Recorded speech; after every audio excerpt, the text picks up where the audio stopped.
Salut à tous. Bon, aujourd'hui retour avec mon semoir. Donc hier le Verneland c'était un semoir de prêt du père de mon collègue qui vend le Verneland justement. Donc un semoir qui avait toutes les licences de débloquer, la coupure de tronçon et la modulation pour faire cet essai que j'ai fait hier. Aujourd'hui, ce matin, vous verrez dans cette vidéo de la semaine prochaine, la dernière partie 8 des travaux de printemps. A fallu que je aille ressemer, tant que le semoir était avec les disques, ressemer mon essai semi-direct. Les pigeons m'ont tout mangé le champ, ça restait même pas 5% des pieds on va dire, donc un peu cata. Donc voilà, bon, après j'ai dégrené, changé les disques et là je suis en train de semer le soja à 50 cm.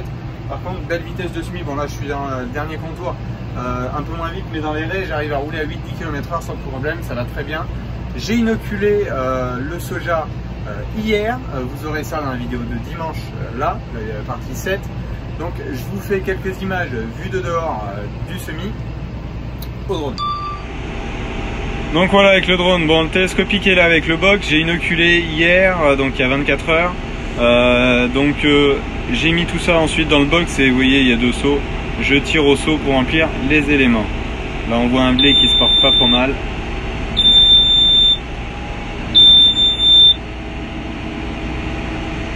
Je réduise ma vitesse parce que voilà, en fait je pense que même que je l'ai fait il y a 24 heures, ça doit voûter un peu dans les éléments et à 8,5 ça va bien, autour de 10 km/h c'est un peu rapide.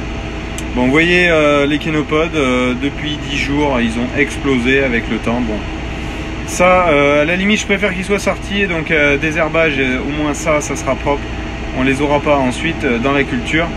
Mais ça fait vraiment un tapis, c'est pas forcément très joli. Bon, vous voyez, le sol est plan, les éléments bougent pas. Là, je suis à 8 km/h, 8,2.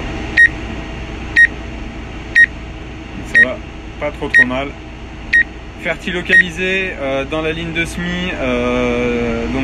Je fais avec mes fonds le 10-30 et du 18-46. Donc en fait j'ai le but c'est de mettre vraiment le phosphore, l'azote, bon il y en a pas besoin, si ce n'est peut-être lui mettre un petit coup de fouet au démarrage, on verra. Donc je vais essayer avec les deux formulations, 18-46 et 10-30, plus 10-30 plus soufre et magnésie, donc on verra ce que ça donnera en termes de résultats. Voilà, vous voyez il y a beaucoup moins de kéno à cette place, c'est plutôt des plaques, on verra. Allez, on retourne en cabine. Donc voilà, vous voyez un peu le débit de semis où je suis. Donc je suis entre 2 et 2,4 finalement. Variété ES Mentor, 452 000 pieds à l'hectare. Je suis en train de mettre du 12-30. Donc mon bulk. Et donc voilà, ça se passe plutôt pas mal. Ça me reste 8,5 hectares à faire dans la parcelle. Il y en avait un petit peu plus de 12, donc ça se passe bien.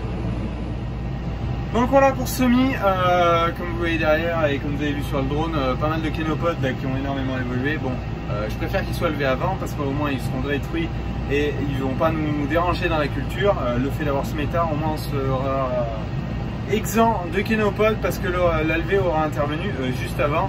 Les sols sont chauds, il y a de la fraîcheur dedans, donc je voulais pas non plus retravailler parce que ça aurait été trop ferré pour travailler. Ça va bien pour semer dans le frais, mais si je retravaillais, j'aurais eu tendance à dessécher, sachant qu'ils annonçaient la pluie aussi.